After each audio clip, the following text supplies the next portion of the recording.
Hey guys, and welcome back to the FFP. I think it's time for a daily fantasy video heading into week 2. I thought it'd be fun, guys. Here's what I want to do. I'm going to hop into a Yahoo Fantasy, daily fantasy competition, whatever you want to call it, and I'm going to submit a lineup. I'm going to walk you guys through today in this video my thought process, my strategy, what I'm thinking about specific matchups, and again, just put together a roster and show you what I'm thinking. Hopefully, we will learn from it. We'll come back next week. Hopefully, we'll be doing this every week, and next week we'll put in a new lineup, but then we'll also look back at this week's lineup and see how we did. Hopefully, take some notes and learn some lessons. I think the most fun part of it, though, is I'm going to pick a free Yahoo Fantasy competition, so any one of you guys can join it. I would love to have a little sense of competition. There would be great. So what you should do then is, after watching the video, after having some fun just talking football, go submit your own lineup, leave it in the comment section down below, and you know what, for all of you then, this is a great opportunity for you to finish better than me and then remind me of how stupid I am, and you know what,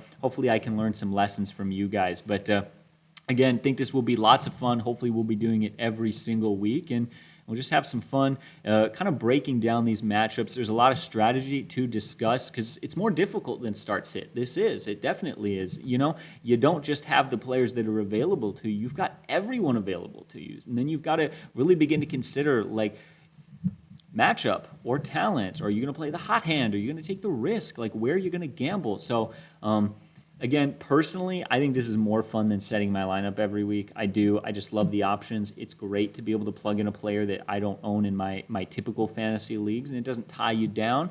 But anyways, guys, that's the plan for this video. So let's get right into it. Let's put together a roster, and then again, let's have a little competition and a little fun, and we'll see how everyone does.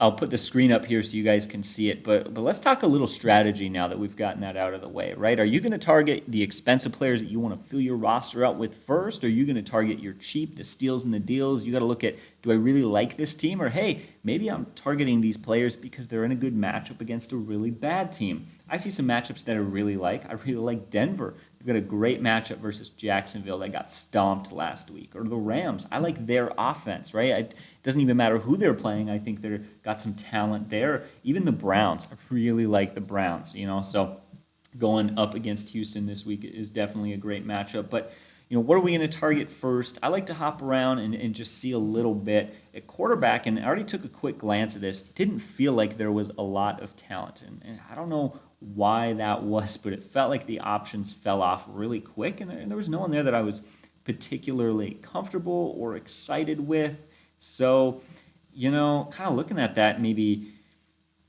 gotta just move on. I do love to start with the quarterback. I do love to go, you know, hey, let's just get that out of the way. But I like to move on. One guy I really like in this game, but he's expensive in this week's games, is Nick Chubb. He's $34, one of the more expensive running backs, but he's got a great matchup. He is a phenomenal runner, and there's really nothing to dislike about Nick Chubb this week. So he is certainly a guy to consider. He's going to get volume. He's going to find the end zone. He's probably the best all-around pure runner in the league. But again, he's expensive. So what I want to do for my strategy is look at some cheap players first, and then we will come back to that. So let's keep looking at some running backs and find some guys who, you know, maybe money-wise are a little bit better of an option. Scroll down there a ways. Melvin Gordon is there for pretty cheap there. $22 is not bad. We keep going, like Eli Mitchell or Miles Sanders aren't bad either. A guy that does stand out to me is Daryl Henderson, and I do like the Rams offense, so he's someone to consider. We could even plug him in there. Well, let's do that. Let's start by plugging in Daryl Henderson and then work from there to see what we like, because I do like that Rams offense. Are there any other players, you know, for the Rams that we feel comfortable plugging into our lineup this week? I think there's one. We look at the wide receivers, of course. They've got Cooper Kupp and Robert Woods.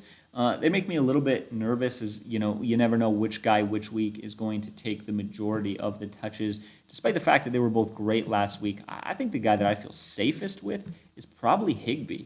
Now, he's not super cheap, but at $16, he's not super expensive either. And looking at it last week, here's what stands out to me. He catches 5 of 6 for 68 yards in a big-time win. That's 34-14 over the Bears. So they were not throwing the ball a lot, and they look to be in prime shape. I expect this week he could see 8 or 9 catches for 100 yards or so. So I'm going to do it. There's not a lot of talent at tight end, so I love to plug that in right away and just get that spot filled out. Again, you got more options at wide receiver. You got more options at running back. You don't really have a lot to work with there. Speaking of Denver this week, I want to consider them. They go up against Jacksonville, and with Jerry Jeudy on the IR, he's going to be out for a few weeks. Do we consider one of their wide receivers there? Because they've got some talent, but there's a bit of a crowded, receiving corps. So as we scroll down, is a guy like Tim Patrick somebody we want to take a shot on? So there he is for $17, and didn't have a huge stat line, but he caught all 4 of his targets for 39 yards and a touchdown. He could likely see a much increased role there this week. And again, goes up against Jacksonville, whose defense looks absolutely horrible. So maybe we roll with a lineup this week where we trust that the Broncos are going to have a good week. Go back to running back. We did see Melvin Gordon earlier. He was relatively cheap at $22, and certainly that's not the best deal. That's not super low for money, but hey, he was one of the few running backs who was very effective and clear-cut the number one running back. All the hype surrounding Javonte Williams and Melvin Gordon was hands down the guy. I mean, he totaled 118 yards on 14 touches. He found the end zone. Everything that he did, he looked great. And again, great matchup this week. So I'm going to plug him in there as well. Now, we went with 2 cheap running backs. Typically, you'll throw an expensive running back in there. I'm expecting we're going to do that when we get to our flex.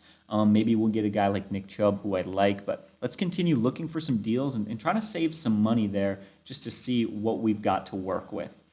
Which actually leads me to a wide receiver I want to target. And this is something that not a lot of fantasy owners do. They don't pay attention to this. If you play fantasy, offensive people, that's what you do. You know what you don't pay enough attention to, and that's defensive players. I think we should consider Devonta Smith. Devonta Smith has a great matchup, and I mean a great matchup against the 49ers. Not only did they allow 300-plus yards to the Lions offense, which was a big surprise, but their top cornerback is actually down with an injury. Jason Verrett tore his ACL, and he had 8 targets, 6 catches, 71 yards, and a touchdown last week in his NFL debut, and they were kind of rolling. That offense looked pretty good, so it's kind of a risky pick, but I see huge upside there for Devonta Smith, who is really the number one passing game weapon that they've got. So starting to plug some things out there. Roster's not looking amazing, but we've saved money across the board. So maybe we go check out a wide receiver who's a little bit more money. I don't see any of these guys here that really stand out to me. I think there's one that I definitely want to consider, and we'll come back to it in a second. We won't decide now, but that's Amari Cooper. He saw 17 targets last week.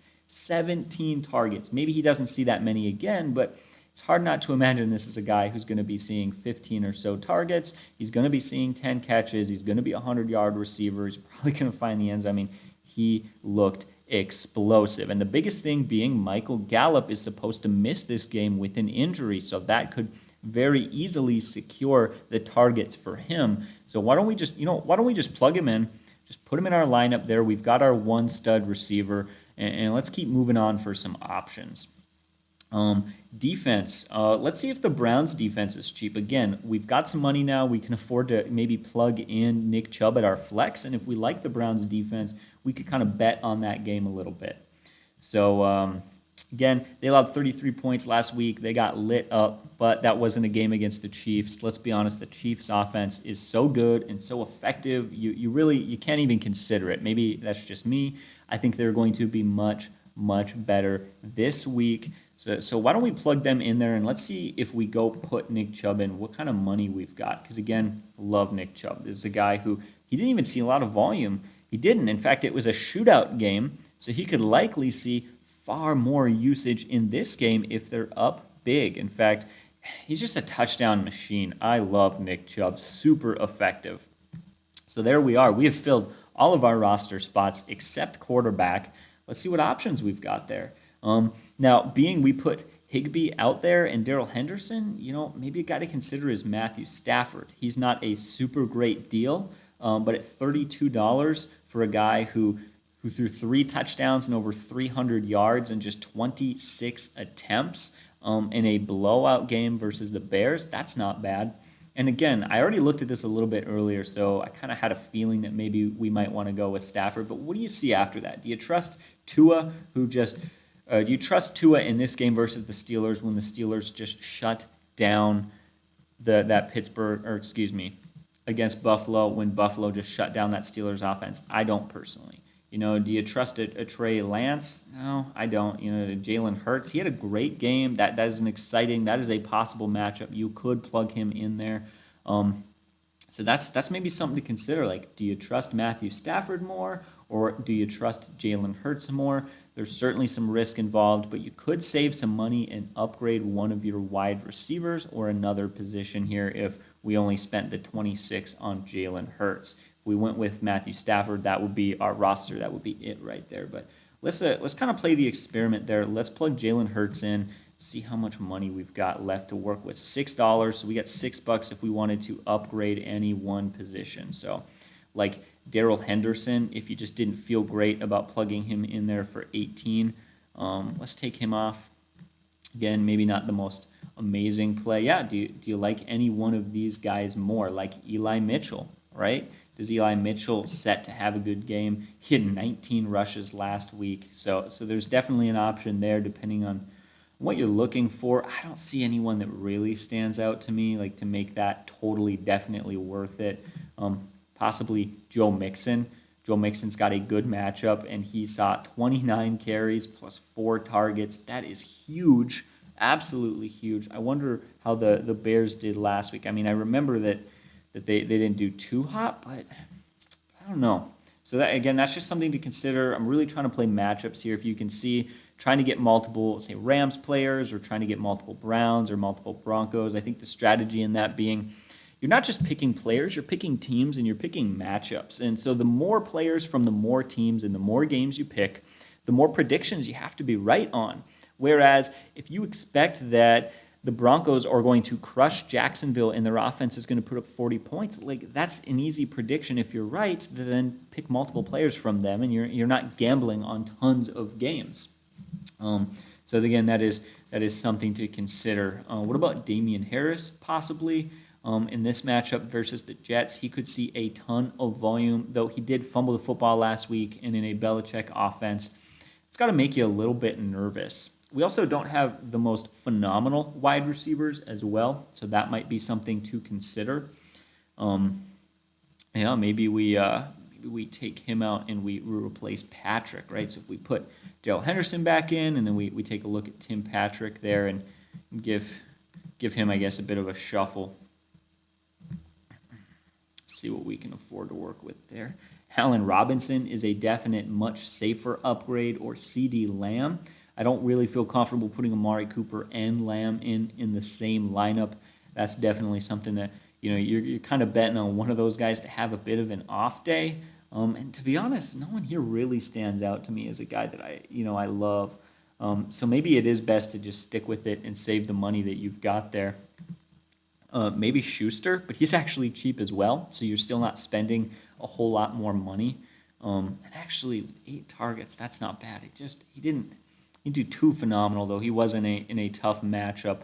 I'm trying to remember exactly what the Raiders gave up to the Ravens last week, because he could be, again, a great plug-in. Still got the $6 that we looked at there for Jalen Hurts. So ultimately, I think we got a lot of options here. Ultimately, we're really close. What if we go back and we get that quarterback? What if we just take Matthew Stafford? Again, I know he's a little bit more, but we had the money there.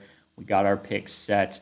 And then I did switch it, so now do I want to switch back and stick with that? And I'm probably going to do that. I don't feel like Juju Smith-Schuster is much a better pick than Tim Patrick is, but at least by picking Tim Patrick, I'm taking less gambles. Jalen Wadlin is out there, actually. Oh, man, there's so many good options. There are so many good options. It's so difficult. That is difficult. And that's just what it is with this. You make one switch, and now you're stuck because you don't know what you want to go with.